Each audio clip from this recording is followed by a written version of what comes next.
Satisfação é ter a Cristo, não há melhor prazer já visto. Sou de Jesus e agora eu sinto satisfação sem fim.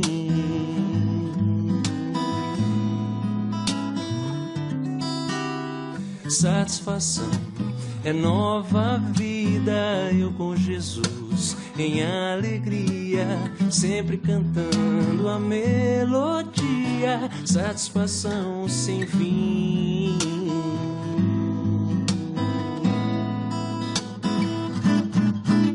Sim, paz real, sim, gozo na aflição, eu achei o segredo, é Cristo no coração, coração. Ter um bandeira,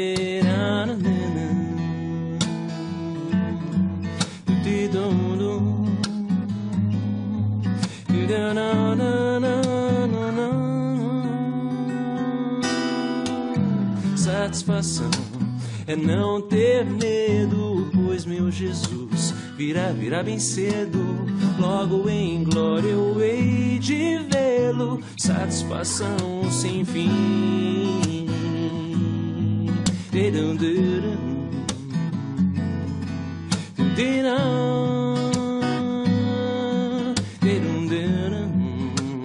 Satisfação sem fim.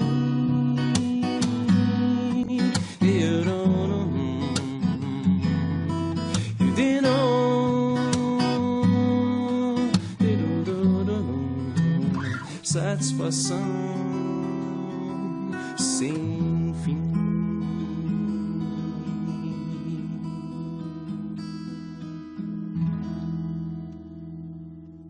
A paz do Senhor Jesus a todos vocês que nos acompanham em mais uma escola bíblica dessa série de lições firmados em Cristo, estudo sobre a vida cristã em Colossenses e Filemão. Hoje nós iremos estudar a 10ª lição, né? A 10ª lição, o tema é lar, o lar onde Cristo está. Iremos trabalhar hoje na questão do lar cristão, o lar onde Cristo está. Vamos orar, pedir a bênção de Deus para essa escola bíblica, que nós possamos desenvolver a contento e que todos nós possamos ser abençoados, edificados com as palavras dessa lição e possamos aprender muito, muito mesmo. Senhor Deus e Pai, obrigado por essa oportunidade que nós estamos aqui na Tua presença, Senhor, para explanar essa lição, para trabalhar esse assunto importante com todos os nossos pessoas que nos acompanham, Senhor, nas redes sociais, no Facebook, no YouTube, Senhor. Que venha edificar a Tua igreja, venha edificar o Teu povo, Senhor Deus. E aqueles ainda que possam vir assistir esse vídeo, Senhor, se não Te conhecem ainda, possam vir Te conhecer, Senhor, e essa mensagem seja uma mensagem abençoadora, uma mensagem salvadora para a vida dele. No nome de Jesus, no poder do Espírito Santo, eu peço tudo isso, Senhor meu Deus. Amém, amém. Então vamos estudar hoje o lar onde Cristo está. O lar onde Cristo está. O objetivo da lição é apresentar como a nova vida em Jesus. Lembra que nós estamos trabalhando já há muito tempo, né, desde a primeira lição, sobre a nova vida em Jesus, como a nova vida em Jesus se manifesta no lar cristão. Falou sobre nós pensarmos nas coisas lá do alto, na outra vida, de maneira que nós somos libertos das trevas para a luz, e tudo isso tem que refletir também no nosso lar, na maneira como nós nos relacionamos dentro de nossa família. E aqui vai falar então de pai, mãe, filho, ou esposo, mulher, né? Marido, mulher, filhos, né? Pais, tudo vai tratar do relacionamento. Então, assim, apresentar como uma nova vida em Jesus se manifesta no lar cristão, encorajando-o a amar e respeitar a sua família no temor do Senhor. Como nós devemos respeitar a nossa família no temor do Senhor. Aqui em Colossenses, capítulo 3, verso 18 até o 21, diz assim, vou ler da lição, a versão da lição, pois irei ler na minha versão aqui que eu estou, que é a versão da NAA. Diz assim, esposas, sejam submissas ao próprio marido, como convém ao Senhor. Marido, amai vossa esposa e não a trateis com amargura, né? Marido, amai vossa esposa e não a trateis com amargura. Filho, em tudo obedecei ao vosso pai, a vossos pais, pois fazê-lo é grato, né? Filhos, em tudo obedecei aos vossos pais, pois fazê-los é grato diante do Senhor.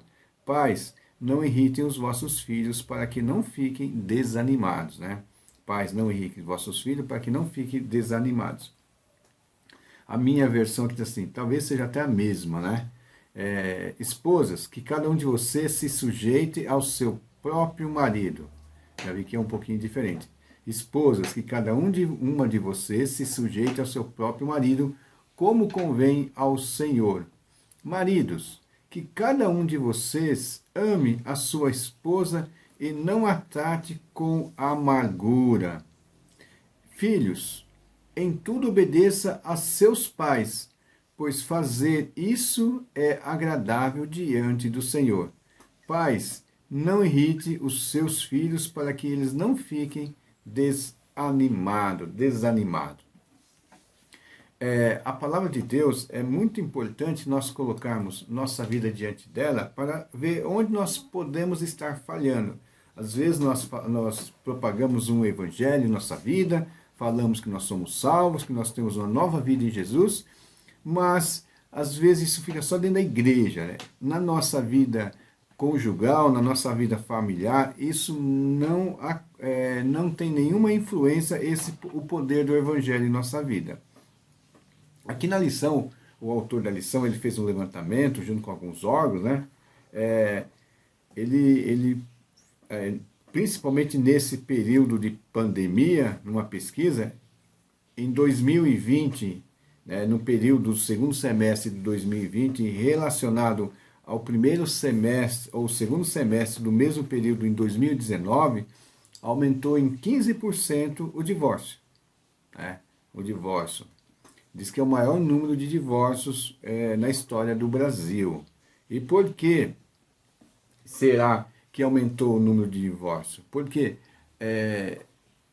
uma teoria, né, é que os casais, as famílias, por terem que ficar em casa juntos, né, por mais tempo, aflorou muitas dificuldades nos relacionamentos.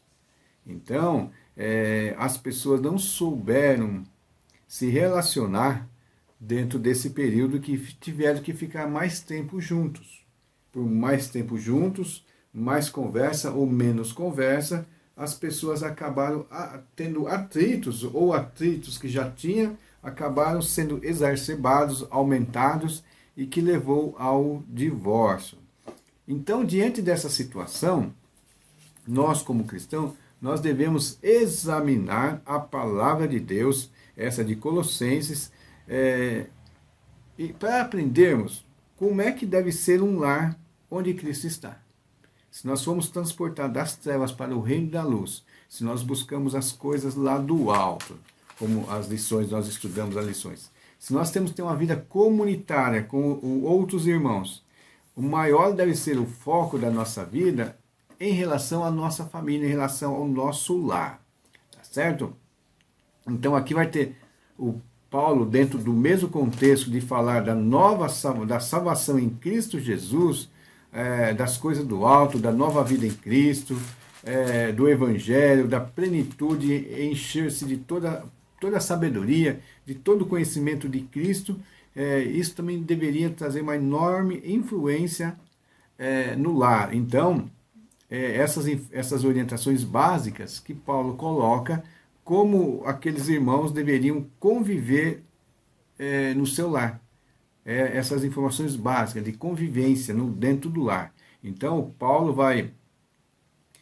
vem falando assim profundamente sobre a interdependência recíproca do casal, dos pais, dos filhos, do relacionamento entre os membros da família, que deve ser sustentado pelo respeito mútuo no Senhor. Tudo no Senhor. Lembra que nós já estudamos uma lição de falar tudo deve ser feito no Senhor. Jesus é o centro. Jesus é o centro da nossa religião. Jesus é o centro da nossa vida. E Jesus deve ser o centro do nosso lar também. Então, ele sendo o centro, como é que nós devemos conviver como família diante do Senhor, sustentado pelo amor e respeito mútuo no Senhor. Então, a primeira parte aqui do primeiro versículo, Paulo vai falar sobre as esposas e os maridos, né? O que é requerido da esposa. O verso 18 diz assim: esposa, que cada um de vocês se sujeite a seu próprio marido, como convém no Senhor. De novo, no Senhor é importante essa palavra, porque não é se sujeitar no marido. Sujeitar-se ao marido como convém no Senhor.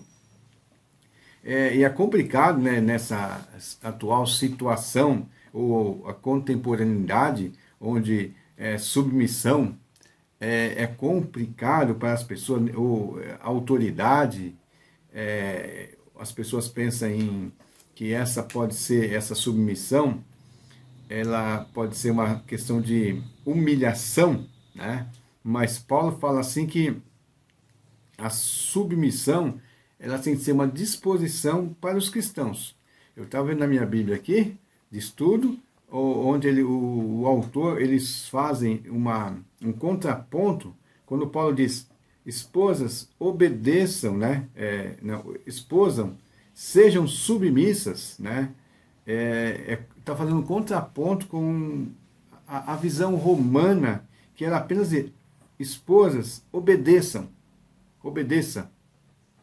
E era baseado, né, numa convicção que o homem é mais forte, o homem tem que ser obedecido e pronto. Paulo fala que elas sejam submissas, e a convicção dele é baseada que os homens têm um papel de liderança na família, concedida por Deus. E não como aquela do romano, que é simplesmente obedeça. Então, a mulher, ela tem que ter uma disposição de estar submissa, é uma ordenança, né? Mas ela é uma submissão, não é de humilhação, né? Não é de humilhação. A palavra quer dizer assim, organizar tudo, o termo grego, né? Quer dizer, que significa organizar sobre o comando de um líder. Submissão é assim, você se organizar sobre o comando de um líder, né? E fala que é um termo militar, onde você se sujeita, você se submete a esse líder voluntariamente, mas na questão de ceder, cooperar e assumir uma responsabilidade de levar uma carga.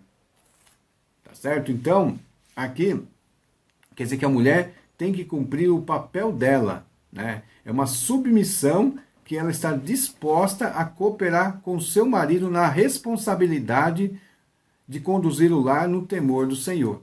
Pensando nisso, né? A submissão não é submeter-se à vontade do homem. Tanto que já falei assim, como convém no Senhor. Não é submeter à vontade do homem, mas submeter-se de acordo com aquilo que Deus preparou para a mulher. Homem e mulher, cada um tem o seu papel. Marido e esposa, cada um tem o seu papel. Então, submeta ao homem, ele tem a liderança, conforme Deus falou, mas a liderança dele tem que se voltar também no Senhor. Tem que ser voltada no Senhor. Então, a mulher, ela passa a ser uma cooperadora, ela submete a fazer aquilo, né? Aquilo que é o dever dela, debaixo da harmonia do casal, mas dentro daquilo, da responsabilidade que Deus colocou ela para realizar. Então, ela tem o quê? Ela tem o papel dela é cooperar com o marido, cooperar na responsabilidade de conduzir o lar no temor do Senhor. E não ela ficar disputando liderança ou ela se omitir do papel dela como esposa e mãe, né? É bem isso que o autor quer colocar. A responsabilidade que ela possa estar submissa, mas dentro de uma orientação no Senhor. Mas, às vezes nós pensamos assim de uma maneira mais forte, pensando na mulher, que hoje, principalmente na questão libertária, que as pessoas no feminismo, né, militante, onde em vez de colocar o real problema naquilo que os homens falham, né, em relação em conduzir a esposa, fala assim, colocando o marido como um inimigo, né, colocando as mulheres, colocando o homem como um inimigo. E a Bíblia, a palavra de Deus fala que o homem cristão não é o inimigo da esposa. O marido cristão não é o inimigo da esposa, né? Então aí entra para a parte do marido, né? Os maridos, por sua vez, eles devem amar suas esposas, né? Fala assim, marido, que cada um de vocês ame a sua esposa e não a trate com amargura, né? Geralmente o homem tem a fama de ser rude. Às vezes ele é rude com os colegas, rude assim, tem essa maneira, mas Paulo está falando assim, você não pode ser rude com a sua esposa, você não pode ser rude com a sua mulher. Então a autor fala assim, os maridos, por sua vez, devem amar a sua esposa e tratá-las com ternura. A palavra traduzida por amor é ágape, e denota afeição em sua forma mais sublime. Por isso que Paulo fala assim, que assim como Cristo amou a igreja e se entregou por ela, o esposo deve também proteger e honrar as suas esposas como um frágil, mais frágil, segundo Pedro 3, 1 Pedro 3, verso 7. Como Efésios, né, que fala que os maridos devem amar como amam a si mesmo e como Cristo amou a igreja. Né? Então, ó, tanto Paulo como Pedro, eles concordam nisso aí. O homem deve amar a esposa como ele ama a si mesmo, tanto que Paulo fala que ninguém faz mal a si mesmo, e se ele não faz mal a si mesmo, então isso inclui a esposa. E ao mesmo tempo, como Cristo amou a igreja. Como Cristo amou a igreja? Se deu, se sacrificou por ela. Então, essa submissão à mulher de cooperar com o homem, também é a submissão de proteção. Ela vai se colocar também sobre a proteção do marido. O dever do marido ao amar a esposa não é só amar de sentimento, mas amar de ação, de sacrificar-se por ela, de trabalhar por ela, de esforçar-se para protegê-la, tá certo? É isso que a Bíblia está falando. Então, o esposo tem o dever de honrar, de proteger e honrar a sua esposa como um vaso mais frágil, segundo Pedro, né? O autor da lição também fala assim que talvez nós olhamos para esse texto, né, pensando nas famílias, que fosse algo fácil deles aceitar. Não. Mas os códigos antigos, né, falavam assim que listam com a relação do homem e a mulher, da esposa com o marido, apenas de submissão. A mulher submetendo ao marido. Mas aqui fala aqui, ao a mulher submeter ao marido, o marido tem que voltar-se para ela com amor. Então, os códigos antigos diziam apenas que os maridos fazem suas esposas se submeterem a ele. Deve apenas submeter a sua esposa, fazer a sua esposa se submeter. Mas o ensino cristão estava indo contra a cultura naquela época. Não, a mulher não ia se submeter por se submeter. Ela estava submissa por uma proteção e o marido, ao ver essa submissão, ele iria tratá-la com amor, amar a mulher, tá certo? E o próximo passo, né, agora que já tratamos da marido e mulher, esposa e maridos, vamos falar de pais e filhos, relacionamento entre pais e os filhos, né? São esses desafios que os pais hoje encontram, né? Nesse mundo globalizado, onde há tanta informação e desinformação, tanta gente querendo que os filhos se revoltem contra os pais. Não é apenas a deseducação, né, generalizada que há, mas parece que há até uma conspiração, alguém fazendo propositalmente algo para que os filhos não obedeçam aos seus pais. Mas se nós somos da comunidade, isso é dentro da comunidade cristã, nós devemos agir diferente. Primeiramente, Paulo vai dirigir-se aos filhos. né? Como primeiramente Paulo se dirigiu à mulher para depois ao homem, agora Paulo vai dirigir primeiramente aos filhos. E ele fala assim no verso 20: Filhos, em tudo obedeçam aos seus pais, pois isso é agradável diante de Deus. É interessante, né? Qual é o limite, né? Qual é a medida que o filho deve obedecer? Até onde o filho deve obedecer os pais? Aí, de novo, nós temos que de relacionamento mútuo diante do Senhor. Aqui está falando de filhos de crentes, de pais crentes, de pais cristãos, fazendo aquilo que de acordo com a vontade de Deus. Lembra daquilo? É melhor obedecer a Deus que aos homens. E aqui Paulo está colocando de uma maneira muito harmoniosa, muito sublime, porque fala assim, filhos, em tudo obedeça a vossos pais. Em tudo. Não é um limite. Tudo você tem que obedecer. E ele coloca assim, pois isso agrada ao Senhor. Na minha versão, isso é agradável diante do Senhor. Então ele está falando de famílias, né? Famílias corretas, famílias cristãs, famílias que procuram viver dentro da vontade de Deus, dentro do amor de Deus, né? E às vezes pode acontecer que essa harmonia não haja, mas eu acho que a falha está naquilo que Paulo já fala antes.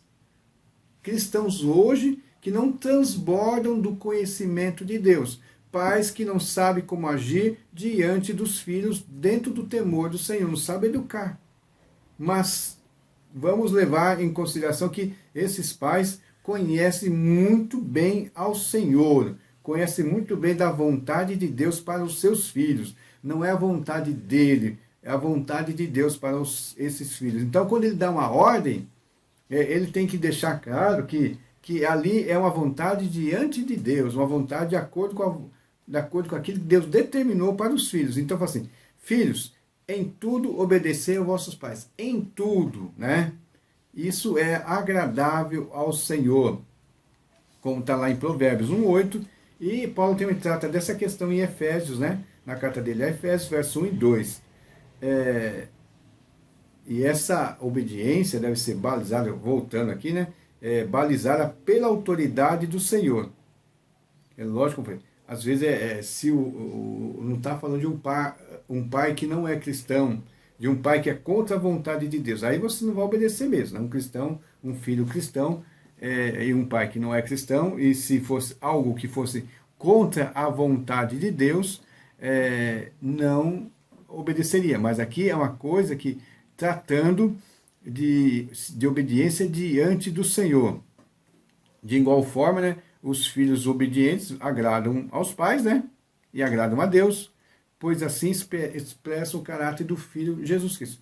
Assim, como a esposa, ela como submissão, ela submete ao marido, como a igreja se submete a Cristo, lembra que o centro é Cristo. Assim como a esposa se submete ao marido como se estivesse submetendo a Cristo, e o marido ama a esposa como Cristo ama a igreja, Cristo é o centro. O filho também obedece ao pai como Jesus obedeceu. Porque Jesus, ele não só é o exemplo do marido perfeito, mas ele também é exemplo do filho perfeito, né?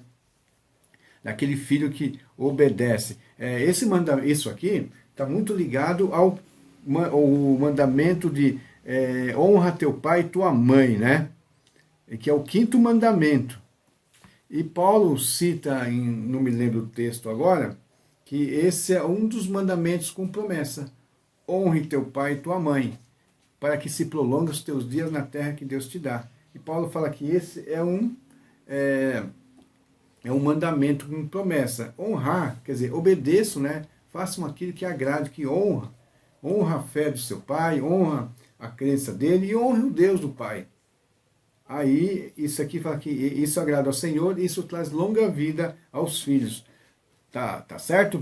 E os filhos vão aprender a obedecer aos pais e se sujeitar a ele na autoridade quando for adulto, porque um filho que não obedece aos pais, que não é ensinado a obedecer aos pais, não vai obedecer ninguém, não vai obedecer professor, não vai obedecer chefe, patrão, não vai obedecer nenhuma autoridade futura, né? Mas Paulo não fala que só os filhos têm que obedecer aos pais em tudo. Os pais também são advertidos, não é porque eles têm autoridade sobre o filho, os pais são advertidos a não irritarem os seus filhos. Como é que o pai poderia irritar um filho? Dar uma ordem descabida para um filho, dar um mandamento, falar algo que não é racional, algo que não tem propriedade de verdade na palavra do Senhor, só porque o pai acha que manda e ele vai falar qualquer coisa, vai trazer irritação ao filho. Mas Paulo fala assim, pais, não irrite seus filhos para que eles não fiquem desanimados. Às vezes, a autoridade do pai, se não for no Senhor, se ele não agir como Cristo age com a igreja, como Cristo age com os membros do corpo dele, o pai agir diferente, o filho vai ficar desanimado, porque ele precisa do encorajamento do pai. Ele obedece ao pai porque o pai é o maior incentivador, o pai é o maior exemplo, né? Então, ele fala assim, para não irritá-los, não irritar os filhos. E lá em Efésios, Paulo fala assim, em vez dos pais irritar os filhos, ele fala que os pais devem orientá-los na disciplina, recomendando e aconselhando a criação. O que é disciplina? É o pai orientando, dá o caminho, o filho vai obedecer se o pai realmente explicar a palavra de Deus, o caminho de Deus, o desígnio de Deus, né? O amor de Deus na vida dele. E esse filho vai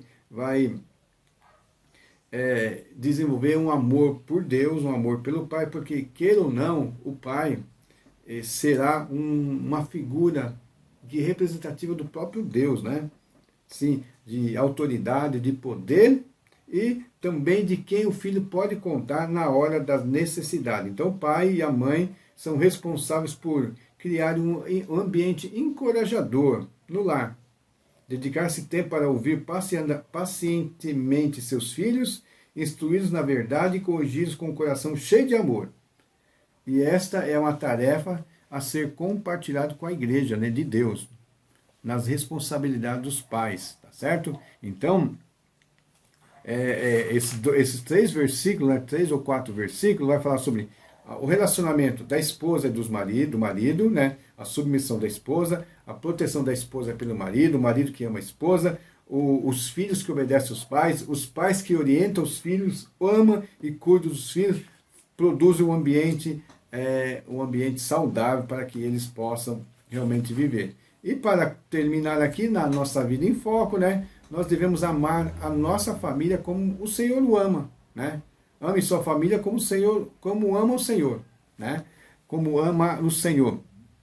Eu acho interessante uma citação de Edwin Colley, que fala que o maior bem que um pai pode fazer ao filho é amar a mãe dele, tá certo? O amor conjugal é muito sublime para o Senhor e ele é comparado com o relacionamento de Cristo com a sua igreja, como eu já citei.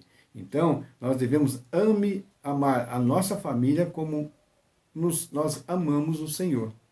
Nós devemos amar a nossa família como nós amamos o Senhor. E nós devemos respeitar a nossa família para agradar o Senhor. Respeite a sua família para agradar o Senhor. Mas não é só de externamente, mas de prática. Amar a família para agradar o Senhor. Então, a partir de hoje, né, nós devemos fazer o quê? Investigar quais aspectos sobre o nosso comportamento em família. Nosso comportamento como pai, como mãe, como filho, em relação à nossa fé em Jesus Cristo. Nós devemos orar e criar novos hábitos, ler as Escrituras Sagradas, tentar examinar qual é a atitude que Deus requer de mim, como uma pessoa da família. Qual é a atitude que Deus quer de mim? Qual é a atitude que o Senhor busca, ou que o Senhor revelou na sua palavra, para que eu possa ser. Se Deus nos resgatou através de Jesus Cristo, para nós sermos conforme a imagem dele, nós devemos trabalhar para conseguir isso, né? Conseguir ter em nós essa imagem do Filho de Deus e sermos na igreja a família perfeita, a família de Deus que está indo em desenvolvimento, mas aí vai envolver perdão, né? Confissão de pecados, vai envolver várias coisas, mas tudo dentro da palavra de Deus que vai nos ajudar, e principalmente o Espírito Santo que vai habitar em nós, que habita em nós, que vai fazer com que nós modifiquemos nossa atitude para vivermos como pessoas que agradam o nosso Deus, o nosso Senhor. Amém, amém. Senhor Deus e Pai, obrigado por essas oportunidades que nós passamos aqui, trabalhando, Senhor, ensinando a Tua palavra, falando, Senhor, de como nos encorajar, Senhor, como nós vivemos como marido, Senhor, como vivemos como esposa, Senhor, como marido e mulheres, como filhos, como família, Senhor. Uma família que agrada a Ti, uma família que foi criada por Ti para viver em harmonia uns com os outros, Senhor. E tendo em Ti, Senhor, o exemplo maior de uma família, Senhor. Tendo em Ti, Senhor, o exemplo e também em Ti, Senhor, o poder, a disposição e a ação para que nós possamos viver conforme a Tua vontade, no nome de Jesus. Amém, amém. Obrigado pela sua participação, aguardamos vocês na próxima lição. Amém, amém.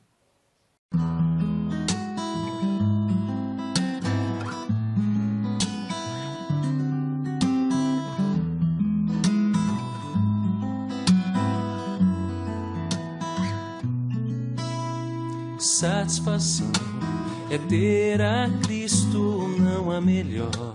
Prazer já visto, sou de Jesus, e agora eu sinto satisfação sem fim.